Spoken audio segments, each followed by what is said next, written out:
Assalamualaikum warahmatullahi wabarakatuh. Kami dari kelompok 3 Bahasa Indonesia kelas 16. Di sini kami akan mempresentasikan hasil penelitian kami yang berjudul Kendala dalam berkomunikasi bagi mahasiswa di masa pandemi. Sebelum itu, kami akan memperkenalkan anggota kelompok kami terlebih dahulu. Saya Anissa Abrari dengan NRP 50102011183. Nama saya Ermi Kusherawati dengan NRP 50102011038.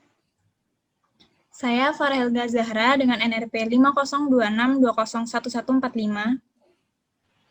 Saya Nadia Ayu Ginastika, NRP 50102011064. Saya Ristika Permata Arum dengan NRP 50102011056. Tujuan dari presentasi ini yang pertama yaitu memberikan informasi tentang kendala apa saja yang dirasakan oleh mahasiswa ITS selama pandemi COVID-19.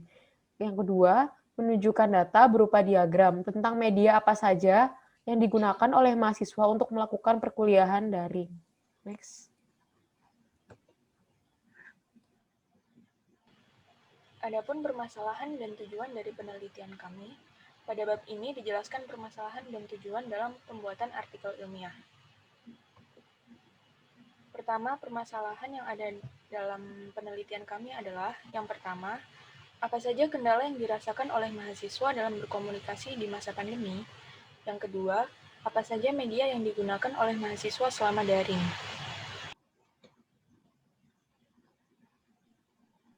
Adapun tujuan dalam penelitian ini yaitu yang pertama, mengetahui kendala yang dirasakan oleh mahasiswa dalam berkomunikasi di masa pandemi COVID-19. Yang kedua, mengetahui media apa saja yang digunakan oleh mahasiswa Institut Teknologi 10 November Surabaya selama perkuliahan daring. Berikut adalah hasil pembahasan yang didapatkan dari penelitian ini. Setelah dilakukan survei kepada responden, didapatkan beberapa hasil data. Data tersebut yaitu data platform perkuliahan daring dan data jenis kendala yang dialami selama perkuliahan daring. Berdasarkan data yang diperoleh melalui survei kepada responden dengan Google Form, dapat diketahui bahwa 97 dari 100 responden merupakan mahasiswa. Seluruh mahasiswa yang berpartisipasi dalam survei ini melakukan perkuliahan secara daring. Data yang diperoleh dari hasil survei disajikan dalam bentuk diagram sebagai berikut. Berdasarkan data yang disajikan pada gambar yang sebelah kiri, dapat ditinjau apa saja aplikasi yang digunakan mahasiswa untuk melakukan perkuliahan daring. Dari 97 mahasiswa, mayoritas sebanyak 35% menggunakan aplikasi Zoom untuk melakukan perkuliahan daring. Kemudian, diikuti dengan Google Meet sebanyak 21% dan WhatsApp sebanyak 19%. Selain itu, terdapat 7% mahasiswa menggunakan aplikasi Line, 7% mahasiswa menggunakan aplikasi Microsoft Teams, dan 3% mahasiswa menggunakan aplikasi lain. Aplikasi lain yang digunakan mahasiswa adalah e-learning, Google Docs, Google Slides, Skype, dan Telegram. Berdasarkan data yang disajikan pada gambar di sebelah kanan, dapat ditinjau apa saja kendala yang dialami mahasiswa dalam melakukan perkuliahan daring. Kendala yang paling banyak dialami oleh mahasiswa adalah kendala jaringan putus secara tiba-tiba. Terdapat 28% responden yang mengalami kendala ini. Diikuti oleh kendala berupa kesalahpahaman dalam memahami pesan sebanyak 21%, kendala gangguan koneksi yang disebabkan oleh cuaca sebanyak 16%, dan kendala sinyal kecil sebanyak 16%. Selain itu, ada pula kendala yang disebabkan oleh keterbatasan kuota mahasiswa sebanyak 9%, kendala pemadaman bergilir sebanyak 8%, dan terdapat kendala lain sebanyak 2% yang dialami mahasiswa saat melakukan perkuliahan secara daring. Kendala lain tersebut berupa kendala jaringan dosen dan permasalahan pada perangkat. Adapun satu mahasiswa yang tidak mengalami kendala apapun.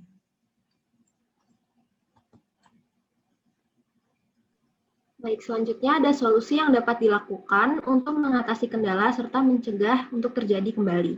Yang pertama dari pihak orang tua, yaitu mendukung mahasiswa dalam menjalani perkuliahan daring dengan memberikan fasilitas berupa perangkat yang memadai. Kemudian dari pihak kampus, yaitu memaksimalkan perkuliahan melalui platform dengan menjaga komunikasi dengan mahasiswa sehingga tidak ada lagi kesalahpahaman. Yang terakhir dari pihak pemerintah, yaitu memberikan bantuan berupa paket data dan memperbaiki infrastruktur. Kesimpulan. Pada bab ini akan dijelaskan kesimpulan dari artikel ilmiah yang telah dibuat. Baik, dari kesimpulan artikel ilmiah ini didapatkan kesimpulan, yaitu dari keseluruhan pengumpulan data, ternyata masih banyak ditemukan banyak kendala saat melakukan perkuliahan secara daring. Kendala yang paling banyak dialami oleh mahasiswa adalah kendala jaringan, kesalahpahaman memahami pesan, gangguan koneksi, serta sinyal kecil. Maka diperlukan peran dari berbagai pihak, yaitu pihak orang tua, kampus, dan pemerintah untuk mengatasi masalah tersebut. Orang tua berperan dalam pemberian fasilitas kepada mahasiswa untuk mendukung perkuliahan daring. Kampus berperan dalam memaksimalkan platform komunikasi untuk menghindarkan terjadinya kesalahpahaman. Dan dari pemerintah dengan memberikan bantuan berupa paket data dan memperbaiki infrastruktur. Saran untuk penelitian selanjutnya dapat dilakukan penelitian efektivitas dari peran pihak-pihak terkait untuk mengatasi kendala yang dirasakan oleh mahasiswa. Terima kasih. Sekian dari presentasi kami. Mohon maaf bila ada kesalahan. Wassalamualaikum warahmatullahi wabarakatuh.